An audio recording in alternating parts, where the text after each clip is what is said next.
Dear ladies and gentlemen, welcome again to the analysis of YOLENOTV. I hope you're well from wherever you're watching our analysis.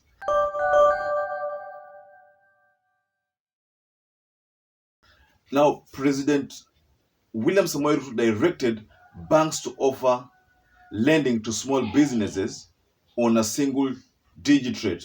In a nutshell, what that means is that President Ruto directed banks to offer lending to small businesses on a single digit rate, meaning that could be 1 to 9%. That is what is likely to be charged. President Ruto has been, flip-flopping on this Hustlers Fund, and in a remark that he made, I think 2 days ago, this is what the president said. I want to promise the country that the Hustlers Fund is going to be on a single digit interest rates. For the smaller enterprises, we will begin with just a simple fee without interest because we want to fire the bottom of the pyramid. What that means is very simple, ladies and gentlemen, that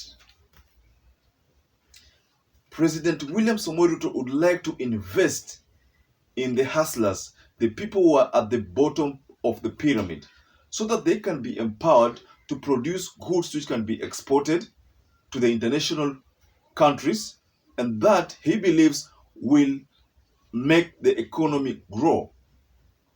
But the problem with this narrative now, ladies and gentlemen, is that during campaigns, the hustlers had a different interpretation of the Hustlers Fund because of the way it used to be communicated to them. Mind you, if you look at the people that form the category that are referred to as the hustlers, these are most of the time the bodabodas, the mamangbogas, the matatu touts. These are people who don't earn, most of them earn below $1. So the expectations of most of these hustlers was that if the Kenya Kwanza secured this governance, secured the government, then money would be channeled to them interest-free, money that would not be without conditions. But soon after William Samoei Ruto took over the leadership of the country, he started flip-flopping. There was a time he had to tell the people that you will be required to save for you to get this Hustlers Fund. And that is what has act most of these hustlers, and they're really crying foul over it. I think there was a time I saw online that people are saying that the chief hustler hamesahau the junior hustlers. The chief hustlers is the president of the Republic of Kenya. The junior hustlers are the common wananchi, the matatu touts, the mamambogas, the bodabodas. These are people who had great expectations in this government should William Samoei Ruto form the government.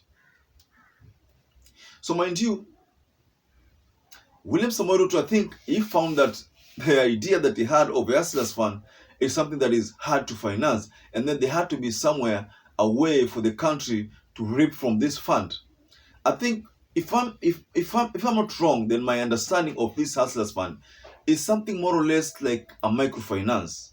The way the government is trying to introduce this to the local people is something akin to a microfinance. There's a time William Samoei Ruto said that you will be required to save in this Malipo ya Uzeeni fund for you to be able to access the Hustlers Fund. There's a time when he brought this concept of increasing the NSSF fund, Martha Koome Court decided to pour cold water on that idea, and that idea was shot down. And it's because the country, we are living in a society that is not, it does not have interest in savings. Most of the people believe that the moment that you keep on saving a lot, then they believe that KRA will want to ask themselves, where are you getting these funds if you're not telling us what we need to get as a government? So I think the people who are not ready to be subjected to that saving culture.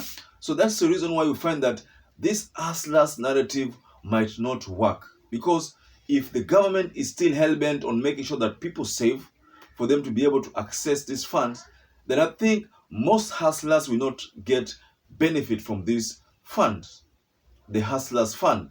So what does it mean? It's simple. The only way that the government will make the hustlers happy if they stick to the initial agreement of financing the hustlers 100% and then expecting these payments to the compensations later.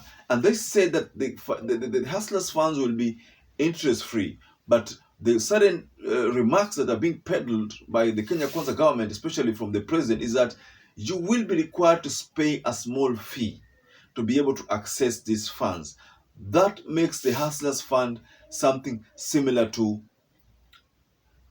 a microfinance, because you remember when you're requesting for a loan from microfinance, there is always interest fee, there is always insurance fee, there are so many other fees that you are subjected to. The only difference between hustlers fund and the microfinance, I think, is where there is no guarantor in this hustlers fund. But for the case of a microfinance, you get 3 to 4 guarantors for you to be able to access a loan. So the only advantage with the hustlers fund, no guarantee. But for the other case, there has to be a guarantee. Someone has to guarantee you that loan. So I think that is the only thing that we find different from the kind of loans that we see with the microfinance and the kind of loans that we're likely to see from the hustlers fund. Ladies and gentlemen, what do you think about this narrative of William Samoei Ruto saying that for you to be able to access the hustlers fund, you must be able to invest, you must be able to pay a small fee, you must be able to agree to an interest on that loan? So we find that there is nothing different from the way a loan operates, the bank loans operate, because you're required to pay certain fee, insurance fee, application fee, and all those kind of fees. Kindly share out your thoughts below the comment section. I'd like to review those few remarks. Please take a moment and subscribe to our channel. You can tell us below the comment section what you think about. I'd like to urge you to stay safe and stay blessed until we meet again for another analysis.